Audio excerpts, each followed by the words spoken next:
هاي دا سوي سجاد. دا كاثر الياس العراقي. نعلم شلون كاثر الياس العراقي؟ تابع الفيديو خلنا لايك ومتابعه. فرع مخشب نفس هذا تمام، وتقصون الاوراق مالته السفليه كليتها كلها تقصوها.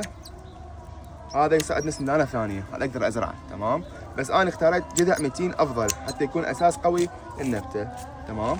بعد ما قصيناه بهذا الشكل ووقعنا الاطراف مالته السفليه، راح تجيب سندانه فارغه بيها زميج وتغرس الفرع مالتك بيها. زين شداد، شنو الشغله السريه مالتك؟ شو تسوي؟ بدل هنا هم شو يسوون؟ يخلي لك مظله نايلون حتى شنو التكاثر ينجح. شوف تصور من النايلون قلبي حتى ينجح التكاثر. انا بيتك ما بي نايلون، هو بيتك كله لو 150 متر لو 100 متر، فشو تسوي؟ علاقه ولفها علاقه وتجيبها من جوا.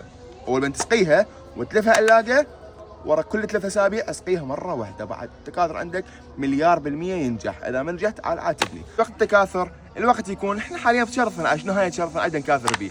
انت تقدر من شهر 12 لحد شهر الثاني ينتهي التكاثر مالته، تفتح المظله عنه العلاقه بشهر الرابع تمام. هذا كل شيء يخص نبات الياس. نبات كلش قوي، انصحكم تاخذون من عنده، مقاوم اجوان، ينزرع بقاع وينزرع بسندانه، بس اكثر شيء يحبه وهو مي. بس تنساه يا بسرعه قبل يبس عندك. وان شاء الله يعجبكم الفيديو، خلينا لايك وتابع.